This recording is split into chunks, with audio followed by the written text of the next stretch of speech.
What do we see in a reflection? In part, it's interpretation. It depends on who's looking, on what we want to see, and how clearly we see it. Looking at him, who do you see? When the world looks at your son, what do you think it sees?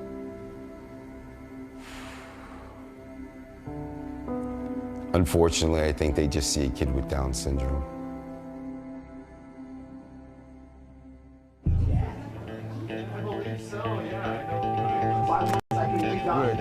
Yeah, that's what I want to see. Good. That's the G I know right there. That's it.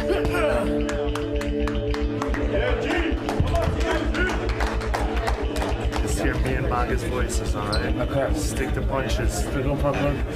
G-Money. 1, 2, 3. G-Money! Now entering the room, Garrett Hollow.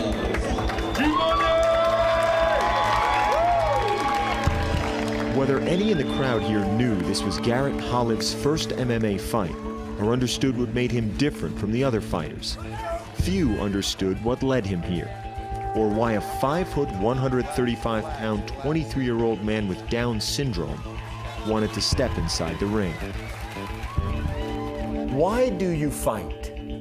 I fight that makes me happy. Why does it make you happy? It makes me feel good. Even before her second son was born, Susan Holliff had a sense something was wrong. In October 1989, she gave birth to Garrett, and her fears were confirmed. They suspected that the baby had Down syndrome. He had markers, he had some characteristics, and that would have to confirm things, but that's what they felt. Of course, we were planning on taking him home. You know, that was not an option. My goal was to give him every opportunity to develop and grow just like I do with my other 2 kids, so it was no different. I want him to have a clear playing field to run, and my job is to make sure nobody gets in his way. And what's today for you, Garrett? Today is school. Growing up, Garrett attended as many mainstream classes as possible, played basketball and baseball. He yearned to be included, but also rejected others who were different. Unfortunately, he was very discriminatory against any other person with special needs.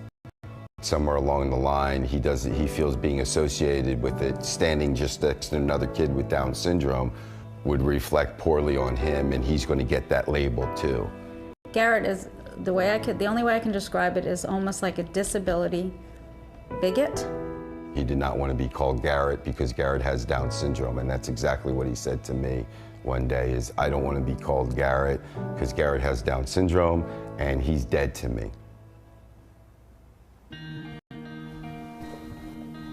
Garrett is very highly functioning for someone with Down syndrome. He reads, but at or below a 3rd grade level, and has the cognitive ability of an 8 or 9-year-old. He will likely live with his parents as long as anyone can foresee. Still, he understands his challenges in his own way. Garrett, how do you think you're different from other people? The stuff I have, they prematurely brothers, Down syndrome, things exactly more challenging. How does Down syndrome affect you? It does not. I just annoyed it. American Top Team Gym in Weston, Florida is the place Garrett spends most of his time, in training 6 days a week. He first entered the world of MMA back in 2010, after his father gently dared any of his sons to try it with him. Garrett was the only taker.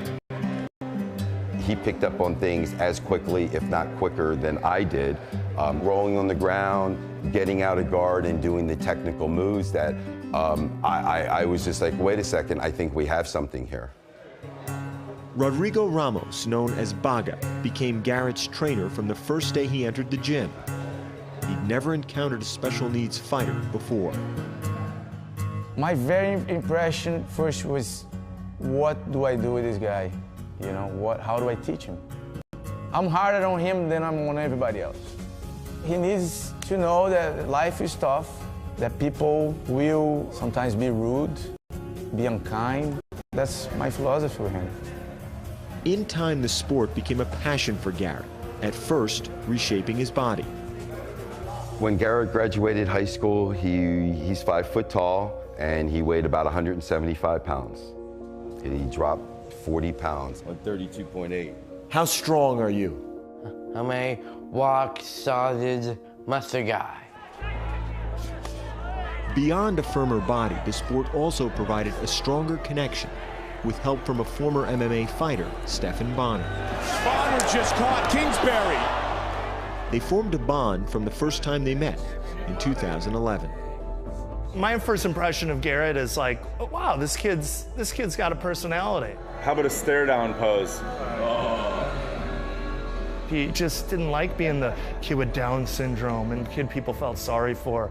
And yeah, through martial arts, he found himself. He found a passion and a purpose in his life.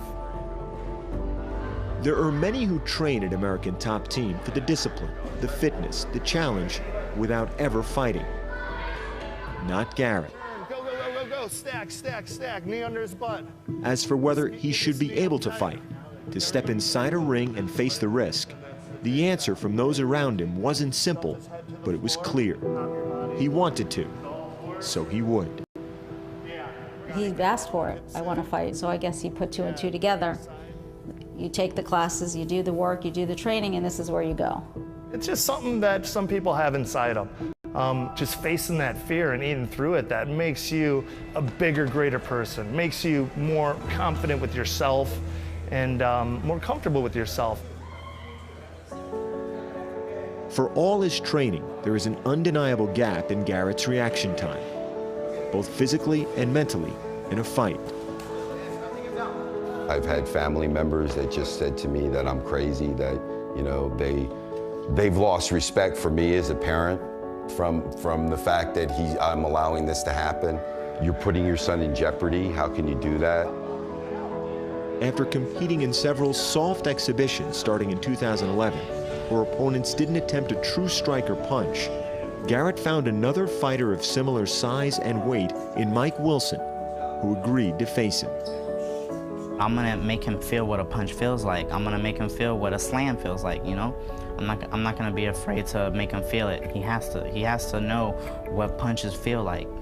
So after this, he's gonna feel better about everything, like he actually been through a real fight. Garrett G Money Holland versus Monster Mike Wilson was the 9th fight of the night.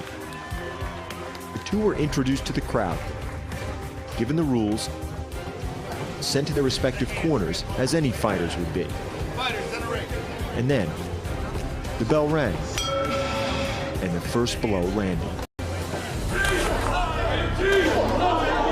Oh my gosh, did he really just hit him like that?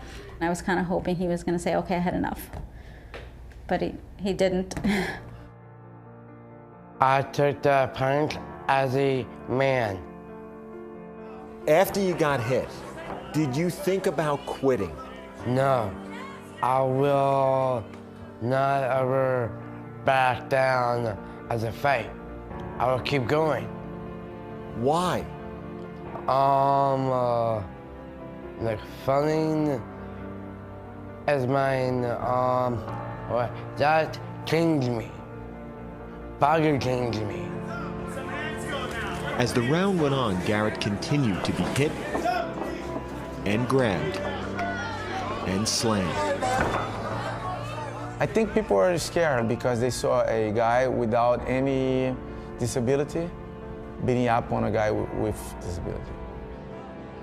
I'm sure a couple people probably are ready to take a punch at me for putting him in that situation. I'm sure people were shocked. They were, why don't you take a lamb out and just slaughter it? As the fight continued, Garrett refused to quit. and began to show his training. Take the mic, come on. I knew in my heart that he was going to step up and that he was going to react properly, and that he had trained really, really hard. With his opponent choosing when to strike and when not to, the fight lasted all 3 rounds.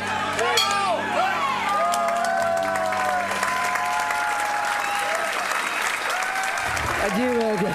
Awesome. Good job. You did great, buddy. You want some water? Good job. Have some water. When it was over, both hands were raised. How did you feel when they raised your hand? I feel that I'm more proud of myself, and then the crowd cheered for me. I would hope that everybody that was there walked out of there knowing that don't put limits on people. You're going to be amazed what people can accomplish if you just give them that opportunity. He certainly doesn't expect that to be his last fight. You know, he's expecting his title shot at some point. Perhaps what matters most is not in the mirror. It's in the view. The way others see Garrett, and how that helps him to see the best in himself. One, hook, like this. Good, uppercut. Good. Last year, Garrett started teaching classes to children at an American top team gym his father bought and placed in his son's name. Ready? Fight. Good. He also began teaching DJ, his first student with Down syndrome. Why do you work with DJ? Because I do want to help little kids, like him.